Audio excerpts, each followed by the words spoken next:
Thank you for taking time to join us today.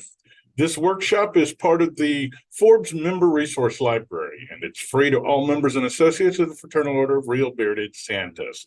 I'm Santa Rick Irwin, and I'll be your guide for the next 45 minutes or so. This was the answer to a question put to me during the pandemic by a BBC anchor during an on-air interview.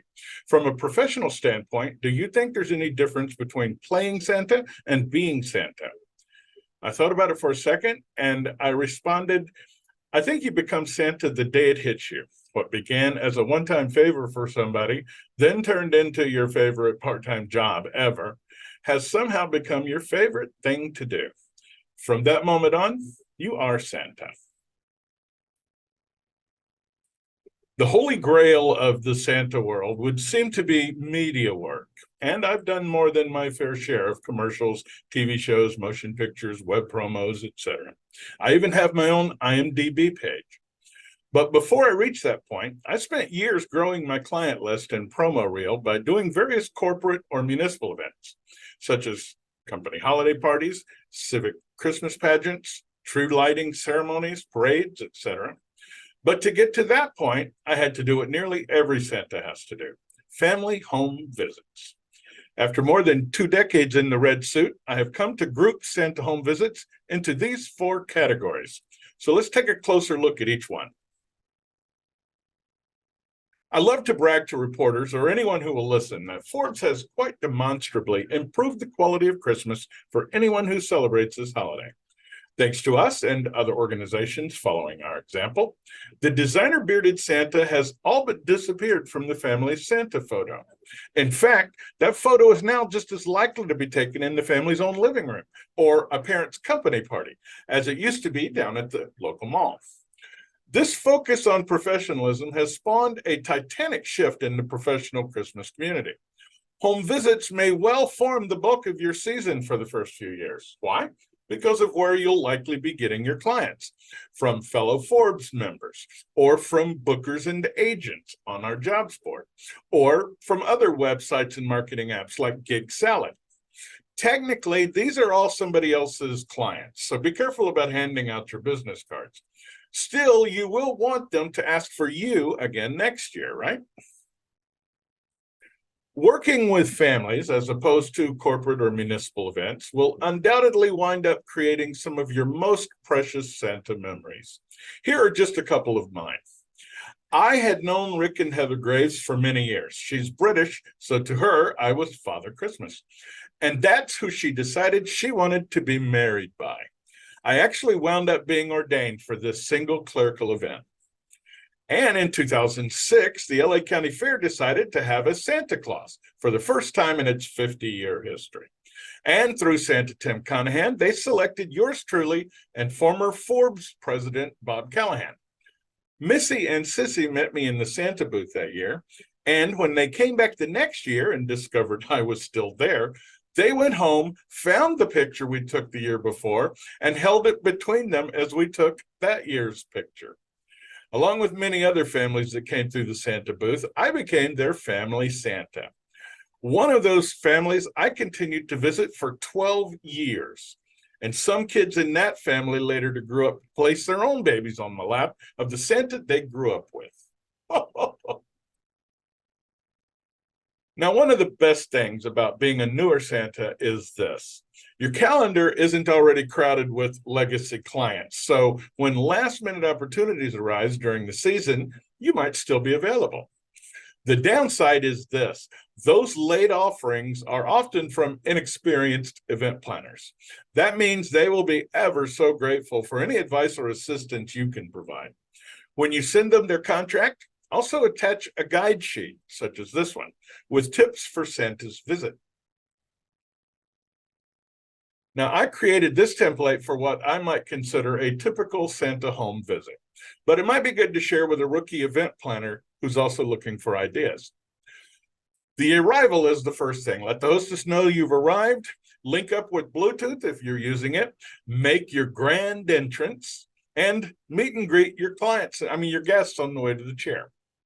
As you make your way to the chair, Adjust the location if necessary, because of a patio door in the background reflecting, or they place you too close to the fireplace in an already warm room. Then you move to the pictures, the kids first, then families, then groups of all kinds. And if you need an elf to help you with the gifts and stuff, just pick an older child. One question that you do have to ask yourself, and every Santa has to make up its own mind: do you want to open the gifts with the child one at a time as they're taking their picture with you? Or do you have them hold their gifts until everybody can open them all at the same time? Now, for me, actually, some Santas prefer to wait because it gives them the perfect excuse and cover for their exit. Personally, I feel like if I have to kill a lot of time, if I have, for instance, very few children and an hour to kill, I find that it does stretch the visit out without being too noticeable, to have the children open their presents when they receive them from Santa, and have everybody take their pictures of the child receiving the present, opening the present, enjoying the present, etc. It could kill your time. However, sooner or later, the fewer the guests, the more likely you'll need to fill time. Storytelling, singing a song, reading a book. We'll have more on this in a little bit.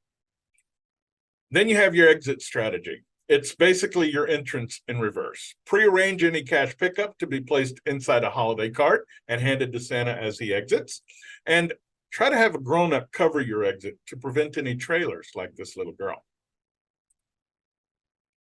Also, feel free to send your client this cheat sheet, which allows Santa to magically know things about the children upon arrival. This works best when there are fewer children, of course. Santa only has so much bandwidth for memorizing details he'll probably never need again. Next up, we come to the family party. This is usually extended family plus dear friends, and these are usually a mixed bag. Often a catered event or held at a formal restaurant. There may be a larger crowd, but fewer children. On the plus side, it's a formal event, everybody's relaxed, and even the kids are usually on their best behavior. And it's a great chance to showcase your skill set to other potential clients. On the downside, you'll be expected to circulate among the dinner guests, so be extra careful of your fur. I once had a full glass of Merlot spilled on my brand new Continental cloak. I spent the next half hour in the bathroom trying to save the fur, with the client standing next to me the whole time, apologizing nonstop. There'll most likely be a lot more going on at these events, perhaps even other entertainers, and you may not be the center of attention for the entire visit. As your client list matures, you will find yourself doing these bigger events, and for a number of years, I did Christmas parties for one of the owners of FedEx Ground. Our first appearance for him began with Mrs. Claus driving a brand new Cadillac convertible onto the dance floor for his mother's Christmas present. After that, he and I proceeded to dispense over $1 million in gifts and bonuses. Here's a quote. After the event, all that remains are photographs and memories. So which would you prefer to share later? Photos and videos are the main reason for the holiday party. In fact, I would go so far as to say it's the main reason for Christmas itself to percolate to the top of all the holidays in our calendar. Individual photos, group photos, family unit photos, these are all going to be expected of you when you do your home visit. And be advised that video requests are becoming much more common. A grandparent will ask you to record a quick message to a grandchild or two who couldn't be with them tonight. As the video message is usually very quick, you can do a number of them. And if there's if there's more adults at the party than children, this could actually become the way you fill your hour. Sooner or later, you're going to run out of pictures to take and Christmas cards to record by video, so be ready to perform. If you have a talent, use it now. Sing a song, play an instrument, read a book, tell a story. It's entirely up to you. Now we come to the third type of home visit, as I consider them, block parties and neighborhood festivals. Now, here's how it happened for me. Your mileage may vary. It all began when I was hired by grandparents who, quite frankly, only wanted an excuse to have their grandchildren over on Christmas Eve, as they recalled from their childhood in the old country. As the children, a girl 8 and a boy 10, raved to the parents so much about their visit with Santa, the next year the parents decided they were going to be at the grandparents on Christmas Eve as well. And boy, was I ever popular with Grandpa over that. He met me out front and pre-tipped me an extra $100. That inspired me to go inside and knock their freaking stockings off. I hit them with not one, not two, but 3 songs in my half-hour visit, and ended with my showstopper, Santa's Route. Couple of days later, the mother calls me and says that she's been bragging about me to her friends and neighbors. And long story short, they've all decided to throw together a cul-de-sac festival with Santa as the main attraction. And main attraction was saying something too, because they also had vendors, a bounce house, slide, photo booth, fake snow and real ice, a horse-drawn sleigh ride, and the hook and ladder fire truck for the city. It's impressive what people with resources can do when they get infected by the big guy bug. Now, here's a trick sometimes used by mentalists who work with Confederates. You can adopt a technique to make Santa seem a bit more omniscient. It is extremely flexible and can be used with any number of other subjects as well. Basically, it works like this. As you can see, there are 4 corners to the clipboard, and your assistant has 2 hands. That means 8 possible messages to be communicated at any time. So at the beginning of the visit, as the child's standing in line, or while you're talking to the parents, you find out something that the child has done that Santa can praise them for, and you find out something that the child needs to work on. And there are a list of 8 in each category, and the one that the parent chooses is communicated to the Santa as the assistant brings the child to the chair, simply by the way they hold the clipboard. 1, 2, 3, or 4, R or L, will give the Santa a message, and the Santa can praise the child for something that they heard from the elf on the shelf or something. And then at a prearranged moment in the visit, the assistant will change the position and hand of the clipboard to convey the other message, what the Santa wants to remind the child to work on. So there's 8 positive and 8 semi-positive messages that the assistant can focus or can aim toward the Santa, and the Santa can know in advance as the child comes out. Use that tip for free, by the way. Use this technique for free. Now, I've been doing this for so long that my client list today is pretty much cities, corporations, and very rich people. Neither of the first 2 groups has much use for Santa on Christmas Eve or morning. And even the rich folks' kids grow up, so their families gradually transition from Santa visits to Santa parties. I used to do 8 to 10 visits over the Holy Night, but for years now, I haven't done any. Couple of things to know about these visits. They are touch and go visits, so 15 to 30 minutes max. However, charge your full hourly rate. This is the primetime show, and your clients know it. So they're willing to pay for it. They expect to pay for it. Variations on the visit include Santa getting caught while putting presents under the tree, accidentally awakening the child while putting a special gift in their room, or Santa getting caught napping on the family's couch, or Santa getting caught playing with the family's pet. All very good options. Now, no matter what type of home visit you're hired to do, there are things you can do to improve your chances for a successful gig. Let's go over a few of these. You want to drill yourself. You want to practice. You want to focus your concentration and attention on the preparations, because that's where the muscle memory, the mental memory occurs. And when you get flustered or when you get thrown a curve, that preparation is what's going to drive you through in a professional manner. So the things you want to be prepared for are make sure that your suit and your props are ready as you head out the door. I used to use a mnemonic belt, boots, gloves, glasses to make sure that I didn't forget any element of my costume. And then later, when I added the Continental cloak, I would change it to cap, coat, belt, boots, gloves, glasses. Okay. Just make sure you don't forget anything. Arrival at your events. This is my professional standard. 15 minutes early is on time is late, and late is unacceptable. Enough said on that. When and where. You want to integrate your office tools with your mobile tools because your AI can be your best friend. We'll talk about that more in a bit. Also, windshield time. As you're calendaring your events, you want to make sure you note the drive times as well, both from your previous event and to your next event on crowded nights. Have your contact's number in your phone to let them know you're arriving, or God forbid, you run into an accident or some other obstacle en route.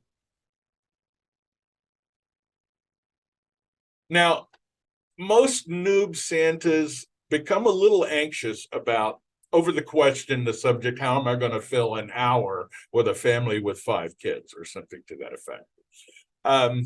Here are some tips.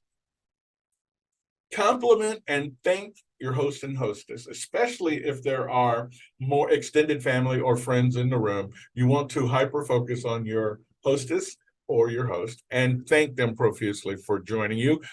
You want to rave over their Christmas tree. More than likely, they will have one. You want to comment on their decorations. You want to pick a favorite and comment specifically on that one. Now's a good time to pick one of the children to be your helper elf. My go-to is usually, do you think you could get Santa a little water, please? I will just say a drink of water. If the family has prepared for the event by bringing bottled water in, that's fine. That's what they'll bring me. But if they didn't, I don't want to put them on the spot or embarrass them by asking for a bottle of water. The child can bring me a glass of water and I'll be just as happy. So my helper elf, I usually point to one and say, can you do Santa a favor? Would you get me some water, please? And anyway, and here's a tip. When they bring you the water and you drink it, act a little surprised and go, wow, you know what this tastes like? My favorite beverage at the North Pole, melted snow. I love it. And I'll move on. Okay. Do they have an elf on the shelf? They're becoming a lot more popular, a lot more common over the years. So if they have an elf on the shelf, here's an opportunity to tell a story about that elf on the shelf. Ask them what the name is, and then pretend to contemplate for a second, and then remember a story about the elf on the shelf. Again, my go-to is jingles. They used to be on the gymnastics team at the North Pole. Tell me, have you ever found them hanging upside down somewhere you can't believe they got? That's how they do it because they used to be a gymnast. Anyway, if you're handing out gifts for the family, take a picture with each child, with each gift. And if you have an assistant, you can use the 4 corners technique I described earlier to tell Santa 2 things about each child, something the child is doing well and something the child should work on. Now, I mentioned the Bluetooth earlier, and here's how I used to do it. I would hide my earbud under my hair or my hat. I would call the hostess as I was arriving to the event and keep the line open for throughout the visit. The parents could, one by one, retreat upstairs or around the corner when it was time to introduce their child to me. And in my ear, they could prompt me with information about the child, the teacher's name, the pet's name, how, some event that has happened at the house, especially something recent. And Santa can seem omniscient. Voila! Santa has magical knowledge. Now, a couple of slides for the professional in you. Thanks to Pope Gregory, 2023 may potentially be the most lucrative holiday season of all time. Great news for retailers and good news for the frontline seasonal workers like us. This year, there will be 31 full shopping days between Black Friday and Christmas Eve. There will be 5 full holiday weekends for parties and other events. And the coup de grace? There will be 3 full days for this year's primetime show, which is the weekend of Christmas. Since Christmas happens on a Monday this year, we will have Friday, Saturday, Sunday, and Monday. So 3 full days for the primetime show, even for people who have to work on Friday. Now, I mean, that means a lot of different things, but to me, that also means there's 3 times the need for Christmas programming this year, which is usually being shot in the late summer. It's usually wrapping up by now. But I mean, I've been a professional entertainer since I started modeling at 17, and I've never made enough money I've never made a living as an actor. But I'm telling you, most months, those SAG checks still are very welcome when they appear in my mailbox. Okay, this card began with a reminder for me to check the time, but since I'm recording this, it doesn't matter if I run a little over. I'm hoping to keep this workshop down to around a half an hour, 45 minutes. So here I can cut some corners or stretch things out. In the future, we may expand this single slide into a standalone workshop, but for now, let's give it a shot. In accordance with the Capitalist Prime Directive, there are several products and services which have been designed to serve this same technological purpose, keeping Santa organized. Now, this competition could be a carryover from the format wars of the 90s, when only the combined diplomacy of the United Nations kept Microsoft from nuking upstart Apple, and when Steve Jobs threatened to fire his entire engineering team if anything they produced would run on a Windows computer. True fact. Now, on one hand, this feral competition supercharges creativity and innovation. But on the other hand, the average consumer hardly ever knows which side to endorse at the register. Thankfully, modern technological competition is driven by market share rather than architectural purity. Today's techno holy grail is an instant universal translator that will allow any person on Earth to speak to any other person on Earth at will. Personally, I subscribe to the Gen X philosophy, which treats technology like Chinese food. This from column A, that from column B, and something else entirely from column C, which in my case means a Windows Office computer, iPhone and iPads for mobile devices, and Google Office Suite to rule them all. But before we go any further, I need to go into grumpy grampy mode for a second to remind you whippersnappers out there what Santa-ing used to be like back in the day. I would leave the house with a stack of MapQuest printouts in my posse box. I would also carry a powerful flashlight plus a spare to help find those hard-to-see house numbers in the dark. My first destination would be the sheet on the clipboard, and the rest would be inside, stacked in order. To read the maps hand-free, I had to have a small spotlight in the car, which I could easily switch on and off without looking. Once I definitely found the address, I would pull up nearby somewhere and call the hostess to arrange my arrival. This is where I developed my professional motto, which I use to this day. 15 minutes early is on time is late, and late is unacceptable. Then, around 2008, someone gave me a TomTom GPS device, which had been around for a few years by then. I figured it out pretty quickly, and my friends, it wasn't just my Santa career. My whole life changed for the better. Fast forward just 15 short years, and now we live in the age of AI. And as I've been telling folks for years, you don't have to lean into the matrix anymore. It controls you from your pocket every day, and you would be lost without it. Of course, what we're using every day is a very limited version of AI, but you're using it on a computer more powerful than NASA used to get men to the moon and back.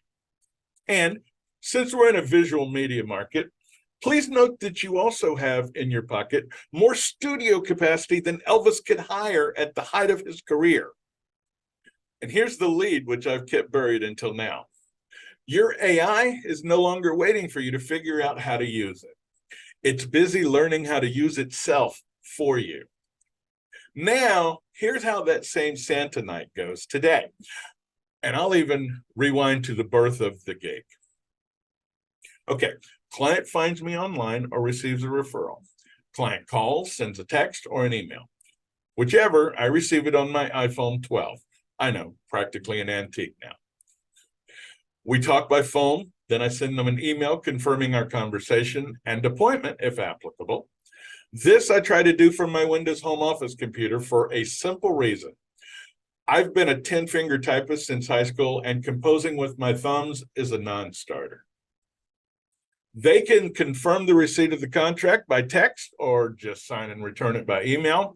My Gmail tells my calendar to reserve their time slot, then tells PayPal to invoice them for the deposit if applicable.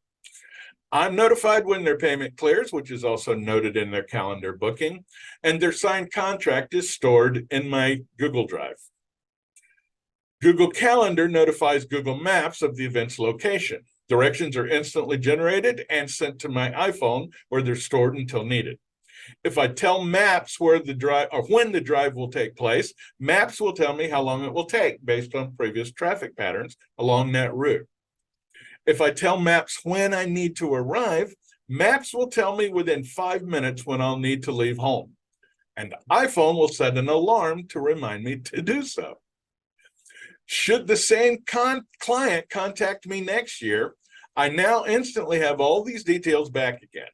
Ever tried to remember what you charged the client last year? I even know what the windshield time for their event was. My phone is a personal assistant like I've only seen in Hollywood movies about Hollywood moguls. Heck, today you can even talk to your AI and it will explain to you step by step how to do stuff without the snarky attitude you might get down at the Genius Bar. Now, we're about to wrap it up, so I'm going to state this as plainly as I can. One single photo like these can negate your entire liability insurance policy, especially the abuse and molestation rider should a claim be filed. That single moment of adult humor, often instigated by the host or a guest, could possibly end your Santa career. Just this past season, I was contacted as a possible replacement for a Santa I've known 16 years because he was doing a very large event and a group of teenage girls came through, and he somehow allowed himself to be persuaded to strike an adult pose with some of the girls. Other adults saw what he did, complained to the host, and the Santa was immediately escorted from the property. His agent dropped him the next day. Enough said? And on that decidedly bummer point, I will skip to the closer frame and invite you guys to contact me with any questions you might have.